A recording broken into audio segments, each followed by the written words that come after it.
ሰበር መረጃ ነው። ሴዶ የሀገርና የስፖርት ክህደት ፈጽሟል፣ በኢንተርፖልም ቢሆን እናስመልሷለን ሲል ጌታቸው መለሰ ይህን ተናግሯል። ሙሉ መረጃ ላደርሳችሁ የሲደመር ምልክት ልኩ፣ ቤቱን ፎሎ አድርጉ፣ ላይክ ሼር በማድረግ ጀምሩት ማለት ነው። ጤና ይስጥልኝ ውድ አድማጮቼ። የማርሻል አርት ተወዳዳሪው ሴዶ ማርሻል ማለት ነው ወደ አውሮፓ ወይንም ወደ ቱርክ መኮብለሉና መጥፋቱን ለመመለስ ደግሞ የ70 ሚሊዮን ብር ቅድመ ሁኔታ ማስቀመጡን ተከትሎ የውድድሩ አዘጋጅ የስዊት ፊትነስ ማለት ነው ባለቤት ጌታቸው መለሰ ጠንከር ያለ ምላሽ ሰጥቷል። በዚህ ጉዳይ ላይ ጌታቸው ባሰራጨው ይፋዊ የቪዲዮ መግለጫ በቲክቶክ ላይ ማለት ነው የሴዶን ድርጊት የሀገርና የስፖርት ክህደት ነው ሲል እንግዲህ ገልጾታል።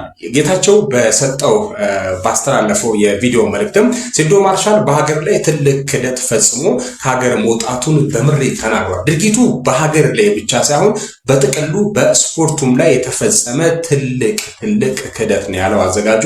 ስፖርተኛው የገባውን ውልና ቃል አጥፎ በሚስጥር መኮብለሉ ከፍተኛ የሆነ ቅሬታ እንዳሳደረበትም አስታውቋል። ሴዶ ማርሻል የፈለገውን ያህል ቢሸሽም ተጠያቂነት እንዳለበትና ከተጠያቂነት እንደማያመልጥም ጌታቸው ይህን ተናግሯል። ህጋዊ እርምጃዎችን መውሰዴንም እጀምራለሁ፣ ምንም ማድረግ ባንችልም በዓለም አቀፍ የፖሊስ ተቋም ኢንተርፖል በኩል ማለት ነው ቢሆንም ወደ ሀገር እንዲመለስ የበኩላችንን ጥረት እናደርጋለን ሲል ስፖርተኛው በህግ ተከታትሎ ለመያዝ እንግዲህ ማቀዱን በይፋ አስታውቋል። ይህ የአዘጋጆቹ ቁጣ የተቀሰቀሰው ተወዳዳሪው ሴዶ ማርሻል በቱርክ አውሮፕላን ማረፊያ ሆኖ ባስተላለፈው ምስል አውሬው አምልጧል፣ በነፃ ልትደበድቡኝ ነበር በሚል የ70 ሚሊዮን ብር፣ የ20 ሚሊዮን ብር መኪና፣ የ30 ሚሊዮን ብር ቤትና 20 ሚሊዮን ብር በካሽ ወይም አካውንት እንዲገባ ሲል ቅድመ ሁኔታ ባስቀመጠው ማለት ነው። ይህ በሁለቱ ወገኖች መካከል የተፈጠረው በሴዶ ማርሻልና በኤምኤም ፋይት አዘጋጆች